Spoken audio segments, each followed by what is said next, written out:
Militer Rusia merilis rekaman momen penghancuran tank milik Angkatan Bersenjata Ukraina di kawasan Desa Dalneye. Rekaman detik-detik serangan diunggah di Telegram pada Jumat 25 Oktober 2024. Dalam keterangan unggahan disebutkan, inilah momen pengintaian Brigade Artileri ke-238 dari Tentara Pengawal ke-8 Rusia, dan mereka melihat sebuah tank militan Angkatan Bersenjata Ukraina. Pasukan artileri Kuban menghancurkan sasaran menggunakan senjata 265 MSDAB dan amunisi pemandu presisi Krasnopol. Divisi serangan dari pengintaian Brigade Artileri ke-238 menerangi sasaran menggunakan UAV Orlan 30.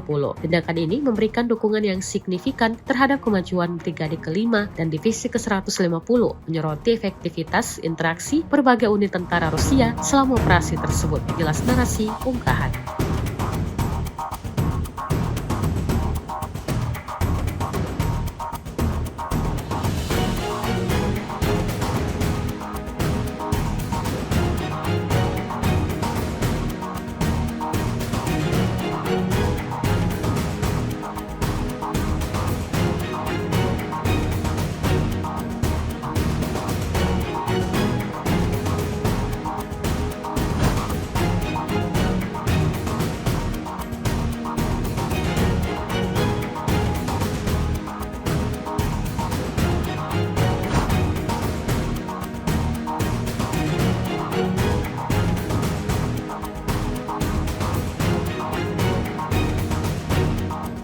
Download Tribun X sekarang, menghadirkan lokal menjadi Indonesia.